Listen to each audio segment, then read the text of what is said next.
The book, in fact, is about two things. It's about a friendship, and I think that's important in the title, the driving force of friendship, what makes a friendship last, what makes it big, what makes it important. And the other thing is the whole path that I went through with nonviolent communication. Nonviolent communication became very important to me, and I enjoyed it a lot. I got a lot from it, and I feel that people got a lot from it from me.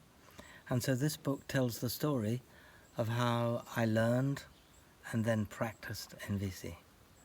So I've mostly been involved with institutions and companies, working for people like the European Commission and the European Central Bank, and also an investment bank, a European investment bank in Luxembourg. And those things have really colored the way that I have taken in and learned to pass on nonviolent communication. Who's this book for? I think the book is for anybody, because the book tells the story of friendship, and the book also tells the story of why NVC. What's the difference between just talking to somebody and talking to somebody in terms of deep-seated needs? And so I think that anybody would get fun out of the book, because it tells the story of two people who are relating to each other, and anybody who reads it will get depth from it, because it tells the story of an important mode of communication. So it will be useful at the same time to understand nonviolent communication. Yep. I think that's it. It's amusing to read, and it's useful to read because it can change the way people envisage communicating with other human beings. And the last thing is the depth of the subjects treated. The subjects treated are human development, human communication, human success, human failure. And that's a very general space of attraction for almost everybody, to think I can improve.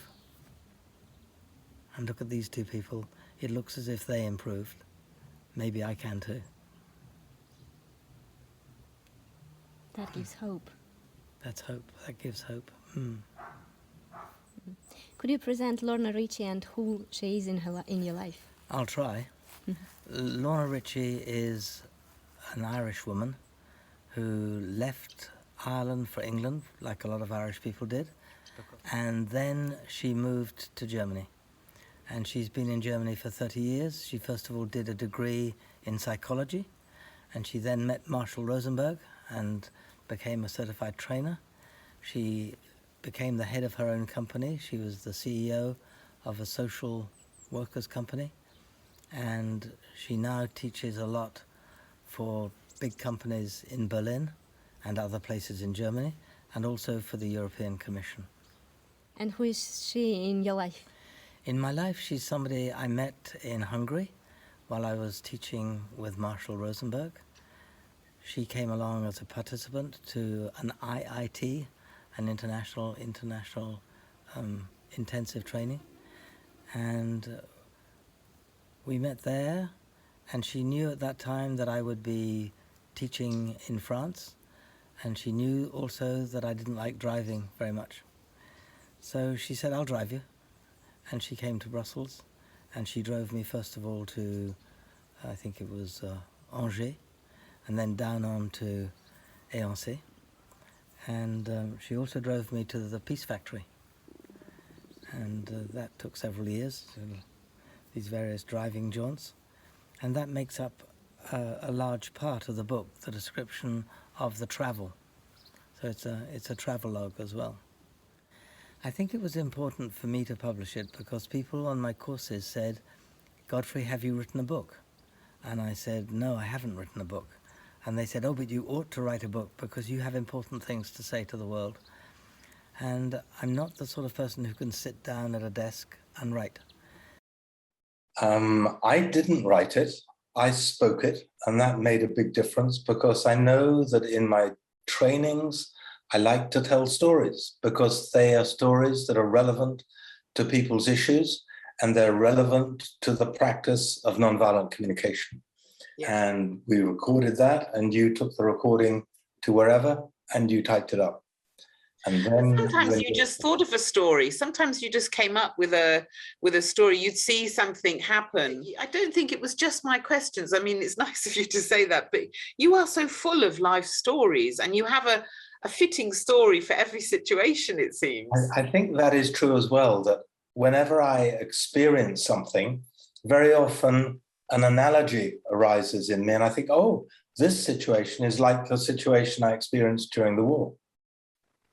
And that's in fact how we came up with the subtitle. If you remember, you told me the story of the guy in the mountains in Turkey, where you woke up to someone with a shotgun pointed at your camp guide. That's right, yeah. Pointing, and you just went in there and you mediated, although you didn't know whether he could understand English. And it wasn't actual mediation. It was more like just empathy, as if the guide didn't exist, because I knew the guide only understood French. And I thought that probably the shepherd understood neither French nor English, but had more of a chance of understanding a little English. And so he listened to me very respectfully, and he lowered the gun. And then he stretched out his hand and he shook my hand. And he gave me the biggest smile you could imagine.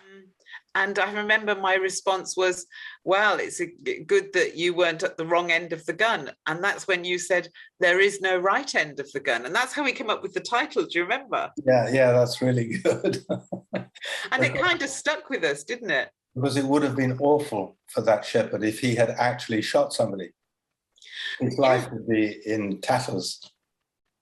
And a lot of the stories that you talk about, that you're telling me while I'm driving you through Europe, a lot of the stories are about violence and guns and war, but we also touch on very domestic stories and personal little stories, that not just the things that happen between us on our travels. No. It's very interesting, the wars that can go on without any weapons at all. Yes, to the war of words. There are no guns, but the damage can be quite painful. The driving force of friendship, I think, is very clear to me. It is a friendship which doesn't break under stress. Is an energy that makes so much possible. And that's what friendship does. It enables you to do things that you wouldn't or couldn't do on your own. And because of the friendship, we keep on picking ourselves up off the floor and injecting new energy into the project. And the project seems to take on a life of its own through the care of friendship. And here we are with a book. And it's a nice feeling to have this interdependence developing between two people. For me, what I've discovered is that you kind of define your friendship while it's happening. And we can come to the same definition, or we can come to different definitions. And indeed, they can change. I mean, there were some days I felt, that you were such a great pal. And other days I could have just, chucked you out the car. Yeah, that's another thing about it too. It's being able to look back and see the funny side of the tantrum. It really has been a roller coaster. It has been, and fun, I think, is one of the major qualities of the way we were talking to each other. And also, you're so big-hearted that it doesn't matter how much of a silence we've had, or how annoyed I have become at you, or how annoyed you have become at me.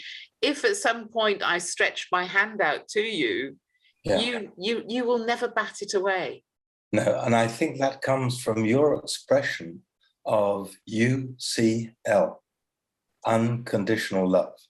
There is something that has been in me every time I've been in contact with you. UCL is there in big letters, so important. We will not give up on this relationship. It's almost like we made a decision. We're just going to be friends no matter what. Maybe that is what is true about friendship, is that it is a decision.